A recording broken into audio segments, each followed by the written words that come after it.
Si gjithmonë pjesën e dytë të emisionit u kushtojmë mysafirëve tanë të cilët kanë për çfarë flasin dhe vinë për tema mjaft interesante. E sot do flasim për një ngjarje që tashmë është rikthyer në traditë dhe që bashkon shumë dashamirës të kulturës dhe kulinarisë, në festivali i fasules apo për ndryshe festivali i groshës. Për të na sjellë më shumë detaje rreth organizimit, historikut, atmosferës që e karakterizon pikërisht këtë festival, kemi kënaqësinë edhe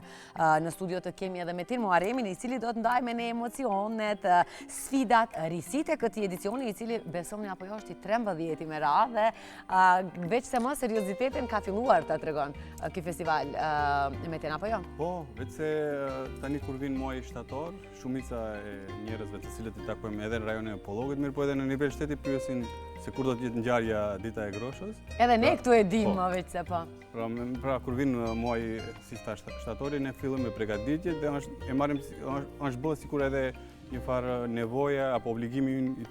cilin e kemi ta bëjmë ndaj komunitetit dhe ndaj mund të themi edhe shoqërisë në përgjithësi. Çfarë ka bërë këtë festival të ri, kaq gjatë, të gjallë dhe kaq serioz që të gjithë të tjerët më veç se e dim se shtatori e sjell këtë festival,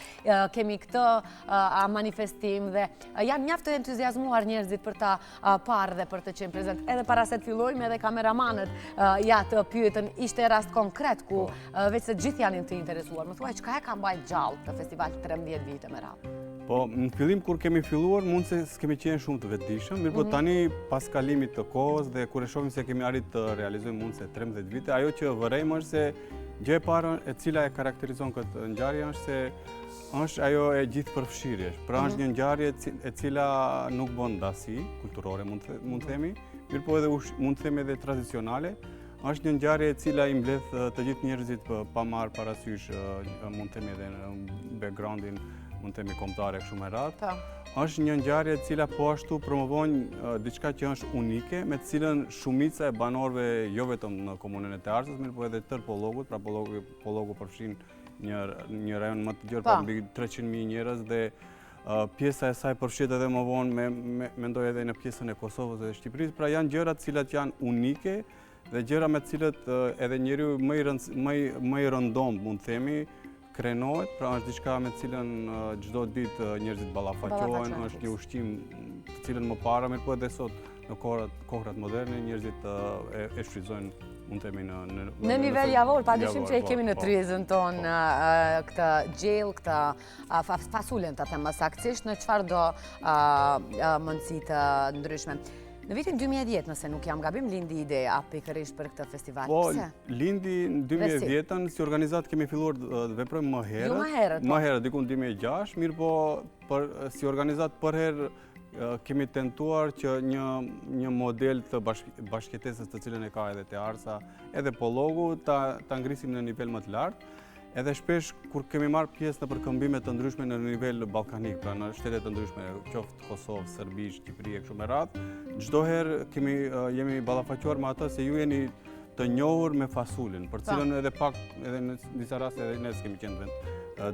vetëdijshëm.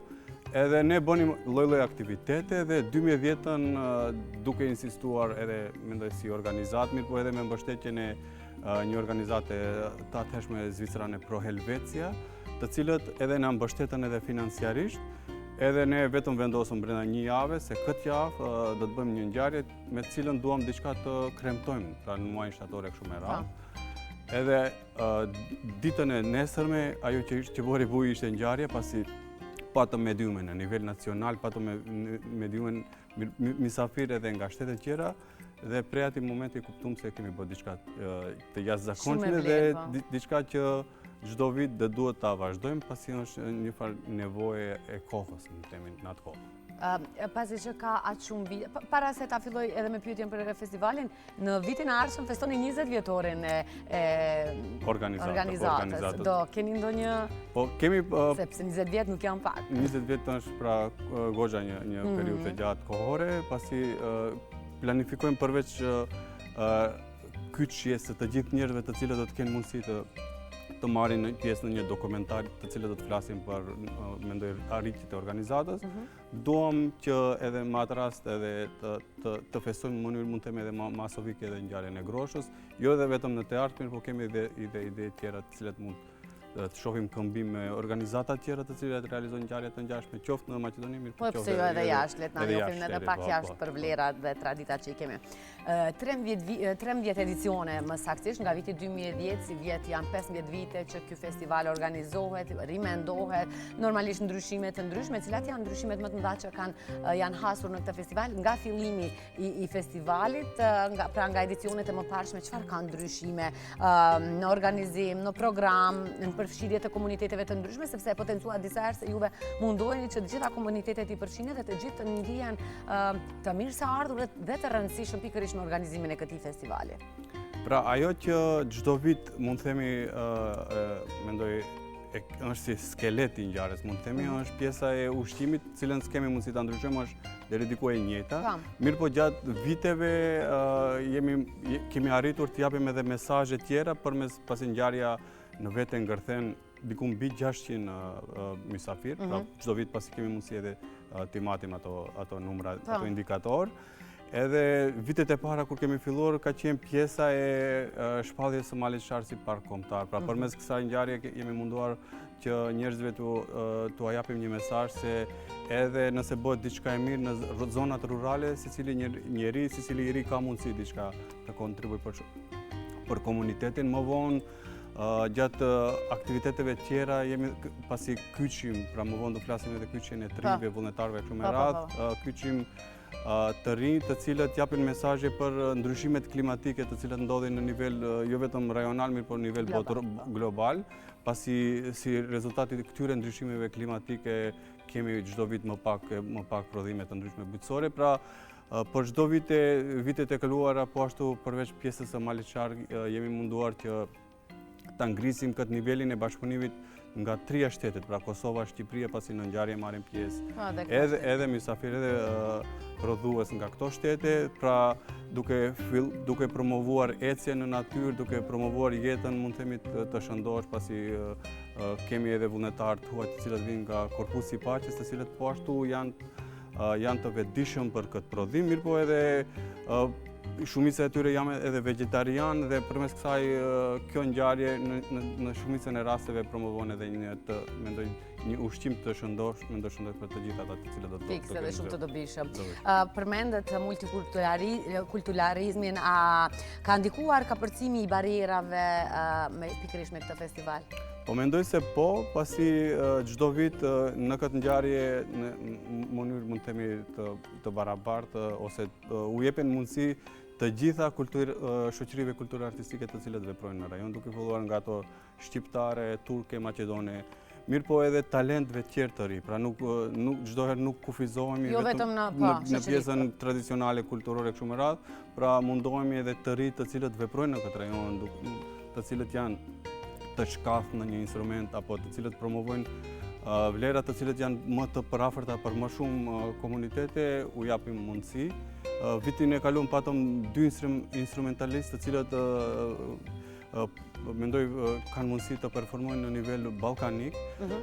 Po ashtu kjo pjesë e promovimit pra sa i përket pyetjes suaj, vitin e kaluar, mirë po edhe si vjet do japim mesazhin e njëjtë. Kjo ngjarje ishte pjesë e brezit Gjelbert Erofian, është një rrjet i organizatave të cilët veprojnë në nivel botëror, duke filluar nga Greqia deri lart në Finland, dhe të cilët promovojnë po ashtu mbrojtjen e zonave të gjelbërta, duke filluar pasi vetë ne si rajon gjendemi në pjesën e Malit Qarë dhe zinxhiri Malit Qarë është pjesë e kësaj zone. Ti ndalemi pak edhe aspektit ekonomik. Si ndihmon ky festival aspektit ekonomik lokal për fermerët, prodhuesit dhe bizneset e vogla padyshim? Pra, aspekti i parë është duam që mendoj çdo ditë ballafaqohemi se ka shumë më pak bujq, ka shumë pak njerëz të cilët merren me prodhimtari dhe ne si organizat punojmë në mbajtjen e gjallë të kësaj teme. Pra çdo vit kemi përfaqësues të Ministrisë Bujqësisë e kështu me radhë, të cilët vinë dhe ballafaqohen drejt për drejt me njerëzit të cilët punojnë me këtë prodhim. Dhe pikërisht këtu fillon edhe pjesa e mbajtjes së gjallë një teme e cila në ardhmëri të cilat masat e njëjta të cilat ata duhet t'i marrin. Pra kjo është diçka që çdo vit punojmë. Pjesa tjetër është se, thash edhe më herët, në ngjarje ftojmë edhe, mendoj, biznesmen apo prodhues lokal të cilët kanë prodhime të ndryshme, mirëpo ngjarja ka bo jehon në nivel shteti, mirëpo edhe përmes partnerëve tjerë të cilët i kemi në thash në Kosovë dhe Shqipëri, ata vinë dhe ideja e parë që të cilën ato përveç pjesës, mendoj, të cilët marrin pjesë në ngjarje, në të cilët kanë mundësi edhe të shohin edhe performimet e ndryshme, ata ndrojmë kontaktet e tyre dhe në ardhmëri jemi sigurt dhe kemi pas dikun mbi 10-15 raste në 2-3 vitet e fundit ku mendoj bujq lokal të cilët fillojnë të kontaktojnë me njerëz të cilët vinë nga anët tjetër e Kosovës. Krijojnë kontaktet e pare dhe shohim se kanë filluar një biznes të përbashkët ose kanë mundësi të bëjnë eksport, transport e kështu me radhë me vende tjera me të cilët kanë mendoj pika të përbashkëta mund të. A mund të themi se ky festival do fillon që të quhet edhe si ngjarje ndërkombëtare? Mendoj se po, pasi deri tani, pra nga 2010, viti 2010, përveç bizneseve pra vitet e fundit kemi interesim të mbështetjes së ngjarjes edhe nga bizneset lokale. Kjo ngjarje mbështetet, pra si vetë mbështetet nga programi Zvicran Civica Mobilitas. Pra është një program, mendoj Zvicran, mund ta paramendoni te kjo ngjarje ato shohin vlerat të përbashkëta të cilat ata i kanë edhe në vendet e veta, mirëpo nëse kthehemi edhe mbrapa, kemi edhe çdo herë ngjarje ka qenë mbështetur qoftë nga programi Bezbel, Bashkimit Evropian, qoftë nga USAID, qoftë nga UNDP e kështu me radhë, pra nga kjo organizatat më kryesu më kyçe të them. Më kyçe që neve na bën të vetëdijsohemi se ata te kjo ngjarje shohin diçka që me cilat e njëjta ngjarje mund të krahasohet me diçka që është e përbashkët në shtetet e tyre evropiane edhe më lartë. Më lartë, po. Si përzgjedhen prodhuesit dhe ekspozituesit që marrin pjesë pikërisht në këtë festival dhe në këtë panajir? Ka ndonjë kriter të veçantë? Shumicën e mendoj ngjarje si organizat kemi një ekip, mund të themi këshill organizativ e cila punon në ngjarjen dhe për çdo vit ata janë në kontakt drejt për drejt me bujqit të cilët veprojnë në rajon. Mirëpo edhe si organizat, përveç kësaj ne punojmë edhe në sferat tjera të cilët kanë të bëjnë me mbështetjen e kooperativave të ndryshme të cilat veprojnë në rajonin e Pollogut. Pra kemi pas projekte të cilat kemi pas drejt për drejt bashkëpunime dhe në këto takime përveç aktiviteteve tjera ata kanë mundësi të vlerësojnë dhe çfarë mund të bëjnë ata dhe kriteri kryesor është pra interesimi i tyre dhe ne si organizat përveç interesimit të tyre japim mundësi pra të marrin pjesë me shtande të ndryshme, edhe mënyra tjera të cilat më vonë pra i planifikojmë si pjesë e organizimit të ngjarjes. Përmendet pak më herët se edhe programi artistik është një shtylle e këtij festivali. Si bëhet balanca mes promovimit të ushqimit dhe promovimit të vlerave artistike? Është diçka që çdo herë kemi sfidë, pasi në shumicën e rasteve kur njerëzit kanë diçka, mendoj kur është pjesa e të ushqyerit është shumë rëndë të kontrollohet pjesa e diçka që është artistike, pra çdo herë kemi sfidë dhe mundohemi pjesa kulturore të jetë diku të 30% e ngjarjes, ndërsa komplet diku 70% pjesa tjetër të jetë diçka më relaksuese, më mendoj më praktike. Mirëpo thash kjo pjesë çdo herë mundohemi t'ju japim mundësi 3-4 pika të ndryshme të cilat janë nga shoqëri kulturore artistike, pra pjesa programore, pjesa formale të jetë shumë më e shkurt, pasi gjithçka tjetër është ndodh pra në hapësirë dhe secili mysafir i cili vin e ngjen veten dhe e gjen veten në shumicën e sendeve të cilat ndodhin aty, pasi në ngjarje përveç pjesës kulturore ka edhe ekspozime të ushqimeve, ka face painting për fëmijët, ka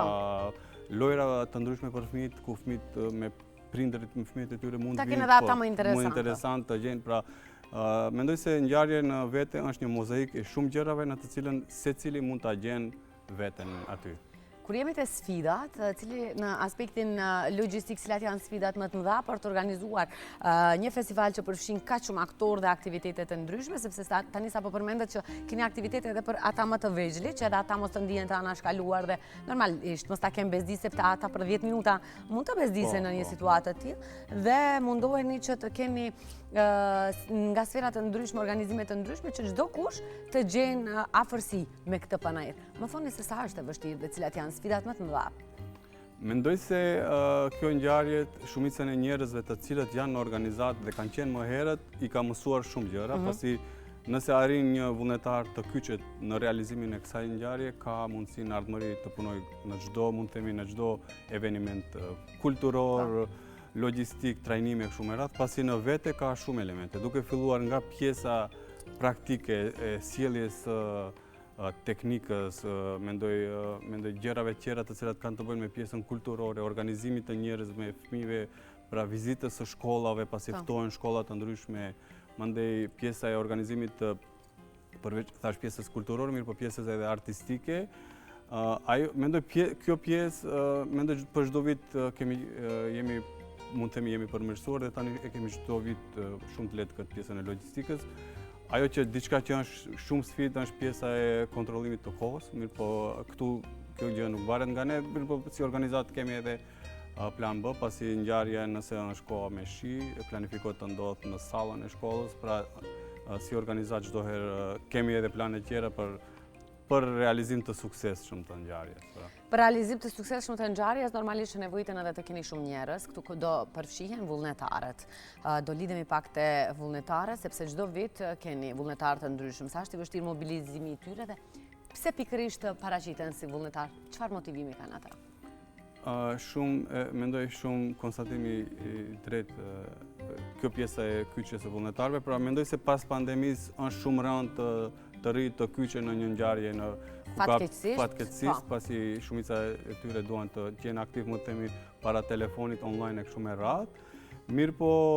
si organizat mund të themi e kemi gjetë atë formulën e funksionimit. Çdo vit bëjmë thirrje si organizat në faqen tonë në rrjetet sociale, mirë po si organizat mundohemi edhe pasi kemi edhe aktivitetet tjera si organizat kyçe i kemi të rritë të cilët mund të veprojmë, pra programe tjera ku fëmijët i dërgojmë në kampe të ndryshme në Zvicër, këmbime të ndryshme Erasmus e kështu me radhë, dhe shumicën e tyre këtë ofertë, pra pasi në këto ngjarje ata kanë mundësi të mësojnë për leadership, për motivim, mendoj për aktivizim në komunitet e kështu me radhë, dhe kjo ngjarje është një mundësi shumë e mirë për ata që gjithë ato gjëra të cilat ata kanë mundësi të mësojnë në për teoritë të ndryshme, t'i praktikojnë, dhe momenti i parë është që këtyre ju japim këtë shansë dhe çdo herë kemi sukses, pasi ata duan të vinë dhe ta shprehin atë, mund të themi, atë humanizmin e tyre. Ajo që çdo herë themi se si mund t'i motivojmë, në organizat kemi vullnetar nga Korpusi i Paqes, të cilët vinë nga Florida, nga shtete të ndryshme më të zhvilluara, dhe kur ata shohin se një i huaj i cili vin nga një shtet shumë i zhvilluar kontribon për një ngjarje e cila është shumë lokale, mendoj ato fillojnë pak të vetëdijsojnë dhe ndjehen shumë të motivuar, dhe çdo herë si organizat nuk e harrojmë punën e vullnetarëve. Pas ngjarjes ata thirren, mendoj janë njerëz kyç në ngjarje, thirren në skenë dhe më vonë edhe vlerësohen me mirënjohje kështu me radhë. Pra pas asaj ata edhe i shohim edhe si mendoj në organizat, mirë po edhe në sferat tjera të komunitetit si njerëz kyç. Pra. Gjithmonë do jenë ata të parët të cilët do mendojnë gjatë organizimeve të ndryshme. Në përvojën tuaj, pasi që keni kaq shumë përvojë në organizimin e këtij festivali, çfarë kërkojnë më shumë vizitorët nga ky festival? Shihen, atmosferën apo mundësinë për t'u lidhur me traditën? Po mendoj se nga të gjithë nga pak, pasi 2-3 ditët e fundit çdo ditë na shkruajnë shumica njerëzve a do të ketë diçka për të blerë për ata, pasi është një moment i mirë për njerëz të cilët jetojnë në qytet apo në vendet urbane të kenë mundësi të vinë. Pjesa tjetër, kur vinë ata,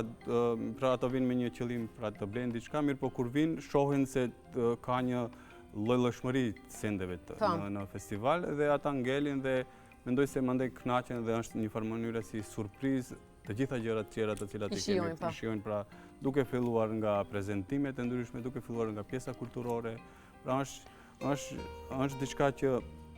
nuk mund të themi se vetëm për shkak të kësaj vinë, mirë por mendoj se në shumicën e rasteve secili e gjen veten, pra dikush vin vetëm ta shijojë mendoj një pjatë me fasul, dikush vinë përveç asaj duke shijuar ato ka mundësi edhe të socializohet, takohet me një tuaj, ta nda një mendim e kështu me radhë. Si janë marrëdhëniet me media dhe sa ndihmojnë mediat për të arritur deri në pikun e informacionit dhe vetëdijësimit tek qytetarët e cilët ndoshta edhe nuk e dinë se organizohet një panajër i tillë dhe sa ndihmojnë mediat apo rrjetet sociale për të arritur deri këtu? Mendoj se ne për çdo vit këtu shohim interesim, pra edhe një falënderim shumë të madh edhe juve, pra edhe si medium edhe si udhëhecë për çdo vit që i bëni ngjarjes. Bëjmë maksimum që ngjarjen ta promovojmë dhe nga vitet e para edhe pse s'kemi pas shumë shkatësi në promovimin e ngjarjes, vetëm me një dërgim emaili në shumicën e rasteve kemi pas diku mbi 5-6 media nacionale të cilët pra duan të raportojnë për diçka që është, mund të themi, që nuk është, mund të themi, edhe monotoni në shtet, pasi momentalisht edhe zhvillimet gjithçka ndodhen në Shkup e kështu me radhë. Kjo ngjarje është një mundësi shumë e mirë edhe e mediumeve, pra kemi mbështetje të mediumeve nacionale, kemi mbështetje edhe atyre lokale, thash në zonat rurale gati as pak asgjë nuk ndodh, pasi mungesa e madhe e të gjitha gjërave është, dhe kjo është një mundësi e mirë që sado pak të kontribuohet në ngritjen e zhvillimit kulturor, mund të themi, edhe në zonat rurale, përmes këtyre ngjarjeve dhe mendoj falë edhe mediumeve. A ekziston ndonjë plan që në vitet e ardhshme ky festival mos të zgjasë vetëm një ditë, sepse e përmendet edhe kohën që mundoheni ta organizoni kohën më shumë se gjithçka tjetër. Që mos ta keni këtë problem, sepse pasi që interesimi është shumë i madh, a ekziston ndonjë plan në të ardhmen që ky festival të zgjatë 2-3 ditë, pse jo? Çdo vit ekziston, për fat të keq edhe këtu do jemi hapur. Vitin e kaluar edhe pse kemi bërë aplikim në Ministrinë e Bujqësisë, nuk kemi pas mbështetje, pra ideja ishte që ngjarja të zgjatë 3 ditë, pra duke filluar ditën e premte. Duke se edhe vitin e kaluar e vitin e thamë kaluar patëm deri diku njëjtë, mirë po për si vjetë patëm në plan përveç 2 ditët e para kur është pjesa e promovimit të filmave, mendoj që kanë të bëjnë me mbrojtjen e natyrës, ditën e tretë të ketë ecje, pra në malin share kështu me radhë. Mirë po për fat të keq shumë edhe si vjetë nuk kemi mbështetje nga mendoj institucionet tona. Kemi një mbështetje, thash më herët, nga mendoj organizatat e huaj, partnerët tanë të cilët të mbështesin mendoj edhe projekte tjera. Mirë po sado kudo mendoj punojmë në pjesën e shpresoj se mendoj edhe jemi sigur se do të ketë edhe përfaqësues nga ministrit dhe ata do e shohin seriozitetin e ngjarjes dhe në ardhmëri do edhe vlerën, unë do të edhe vlerën. Po atë barën që e mban ky festival në vete dhe është një festival i cili e potencuat edhe vetë se lidh Shqipërinë, Kosovën edhe më gjerë, të cilë vinë edhe vullnetar nga vende të ndryshme vetëm për ta promovuar vendin, për ta promovuar vlerën e Pollogut. Të flasim pak duke pasur parasysh se ky festival lidhet me një produkt bujqësor. Më thoni, a ka pasur ndikim të drejt për drejt edhe në promovimin e fasules së Pollogut? Po, ka pasur, pasi si rezultat mendoj i këtij eventi, 2010-2011 janë realizuar edhe punëtori, e përmend edhe pjesën e mendoj promovimit në kuadër të projekt me USAID që kishte të bëjë me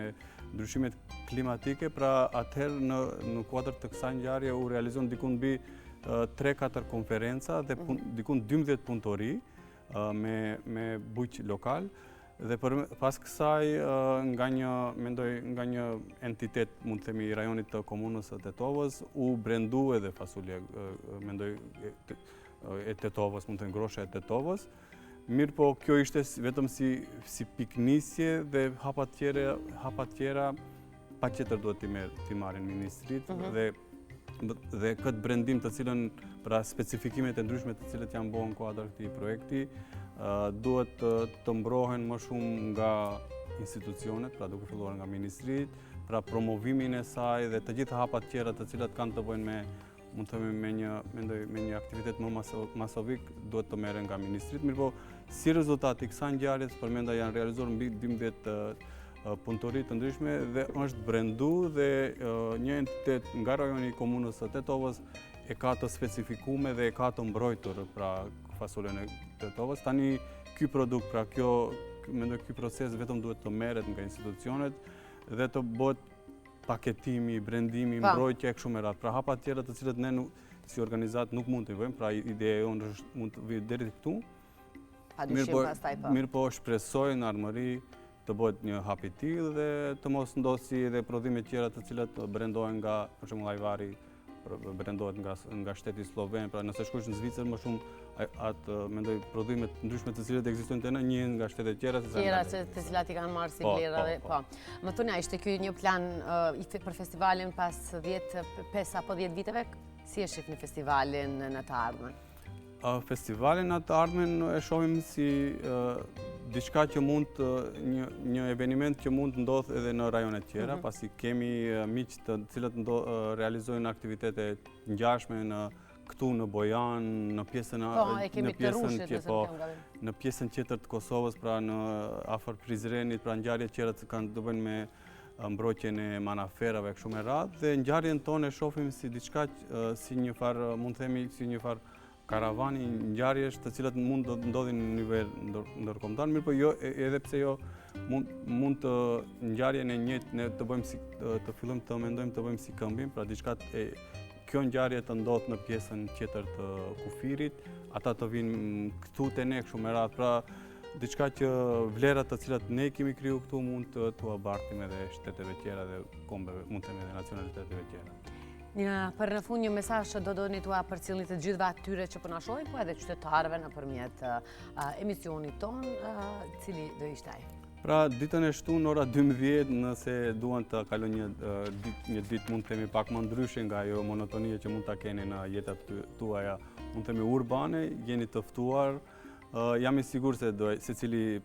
person i cili do vi do e gjej veten për diçka dhe do bëjmë diçka të mirë jo vetëm për veten, mirë po edhe për komunitetin. Faleminderit shumë, unë uroj shumë suksese, uroj që edhe 20 vjetorin ta kremtojmë pikërisht nga kjo studio për të treguar edhe për vlerat, sakrificat e mëdha të organizatës që keni pas. Uroj që ky festival të del sa më bukur dhe në vitet e ardhshme pse jo ta kemi edhe shumë ditor ku do ketë shumë aktivitete të ndryshme siç thatë nga sferat e ndryshme. Ju faleminderit edhe një herë. Faleminderit shumë për ftesën.